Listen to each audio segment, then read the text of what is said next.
एक घना जंगल था जहां हर ओर ऊंचे ऊंचे पेड़, हरी भरी झाड़ियां और चहचहाते पक्षी थे। इसी जंगल के एक शांत कोने में एक समझदार हिरनी अपने 3 प्यारे बच्चों के साथ रहती थी। वह अपने बच्चों की हर जरूरत का ख्याल रखती और उन्हें जंगल की दुनिया के बारे में सिखाती। दिन में वे साथ में दौड़ते, खेलते और शाम होते ही एक सुरक्षित जगह पर आराम करते। मां हिरनी ने अपने बच्चों को सिखाया था कि जंगल जितना सुंदर दिखता है उतना ही खतरों से भरा हुआ भी है। उन्हें पता था कि जीवन जीने के लिए सतर्कता और समझदारी दोनों की जरूरत होती है। हर रात जब वे तारे गिनते हुए सो जाते, मां हिरनी उनके सपनों में सुख शांति की कहानी सुनाती।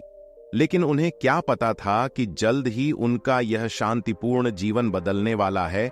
एक ऐसा खतरा आने वाला था जो उन्हें उनकी समझदारी और साहस की परीक्षा लेने के लिए मजबूर कर देगा। एक दिन जब मां हिरनी चरने के बाद वापस आई तो उसने देखा कि उसके बच्चे डर के मारे एक कोने में सिमटे हुए थे। उनके चेहरे पर चिंता की लकीरें साफ झलक रही थीं। मां का दिल घबराया और उसने तुरंत पूछा, क्या हुआ मेरे बच्चों? तुम इतने डरे हुए क्यों हो? तुम्हारे चेहरे की रौनक कहां चली गई? बड़े बच्चे ने कांपती आवाज में कहा। मां, आज हमने 2 शिकारियों की बातें सुनी। वे कह रहे थे कि वे इस जंगल में जाल बिछाएंगे और हमारे जैसे जानवरों को पकड़ेंगे। मां, अगर उन्होंने जाल बिछा दिया तो हम क्या करेंगे? हम तो अभी इतने मजबूत भी नहीं हैं कि दूर तक भाग सकें। उसकी आंखों में आंसू थे और बाकी बच्चे भी सहमे हुए थे। मां हिरनी ने उनके पास बैठते हुए धीरे से उन्हें अपने पास समेटा और कहा, मेरे प्यारे बच्चों, घबराओ मत। ऐसा नहीं लगता कि वे कल यहां आएंगे। लोग अक्सर बड़ी बड़ी बातें करते हैं लेकिन उन्हें पूरा करना भूल जाते हैं। कई बार योजनाएं सिर्फ शब्दों में ही रह जाती हैं। निश्चिंत रहो, अभी हमें कोई खतरा नहीं है। इस रात को चैन से सो जाओ। अगले दिन मां हिरनी की बात सच निकली। शिकारी नहीं आए और जंगल की शांति वैसे ही बनी रही। धीरे धीरे दिन बीतने लगे और बच्चे अपने डर को भुलाकर फिर से खेल कूद में लग गए। कुछ दिनों बाद एक दोपहर जब मां हिरनी वापस लौटी तो उसने देखा कि उसके बच्चों के चेहरे पर फिर से चिंता की परछाई थी।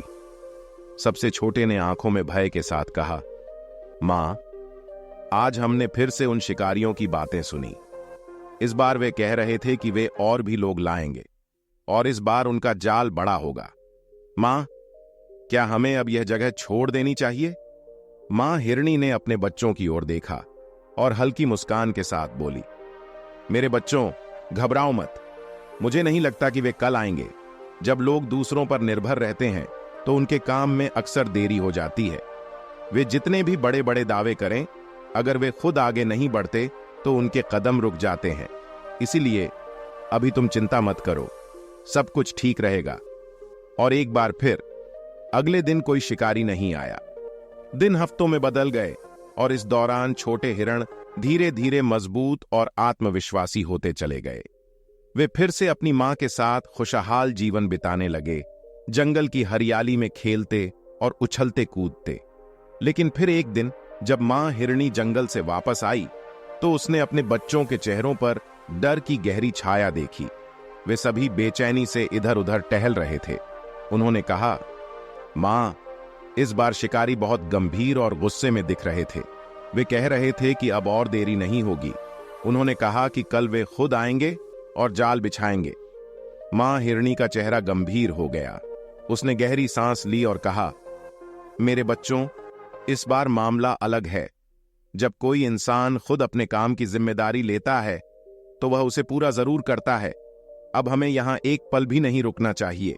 हमें तुरंत इस जगह को छोड़कर एक नए सुरक्षित स्थान पर जाना होगा। अब तक बच्चे सक्षम हो चुके थे। उन्होंने अपनी मां की बात को समझा और फौरन उसकी बात मान ली। वे अपनी मां के साथ जंगल के एक सुरक्षित हिस्से में चले गए।